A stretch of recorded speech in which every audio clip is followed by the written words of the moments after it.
Hello, and welcome back to this very minor update. This will not be the decomposition and pathing update, but rather I want to address a bug in the prior video.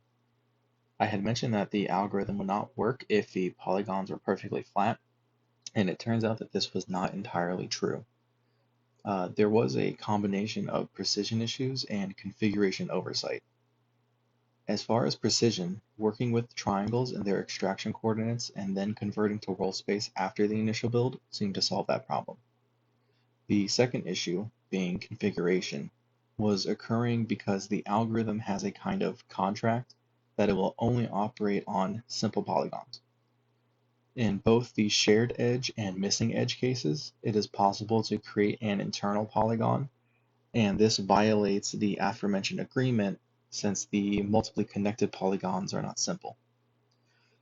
Luckily, this is actually fairly recoverable due to the ordering. Once a polygon is closed, it won't be revisited in any meaningful way.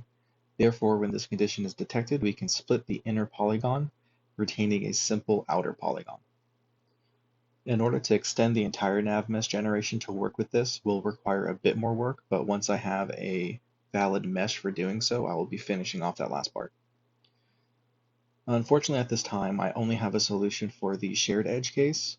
What happens here is that a triangle is inserted in such a way that the diagonal is flipped from the preceding triangles, creating an inner hole at the connection point. To handle this, I redirect the edges where the would-be hole is and create the inner polygon. We then have to also add a check when inserting the new triangles, as this hole may be filled by following triangle that is inserted.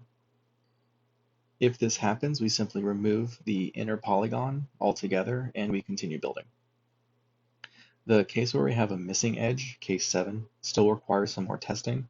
I have a working solution, but I'm not sure it's robust enough to handle all the configurations. Where you'll really see this case and the majority of the inner polygons is on the ground where there are protrusions coming out of it. Normally they would stamp a hole into the ground due to how the SDF or the sign distance field is generated. But in my case, the floor is placed regardless at ground level. And to fix this, the best solution is to just edit it out using a map editor rather than trying to programmatically detect it. But nonetheless, that is all for today. I hope this helps fix a few issues with the last video, and I will see you in the next one with decomposition and pathing. Thank you and have a great day.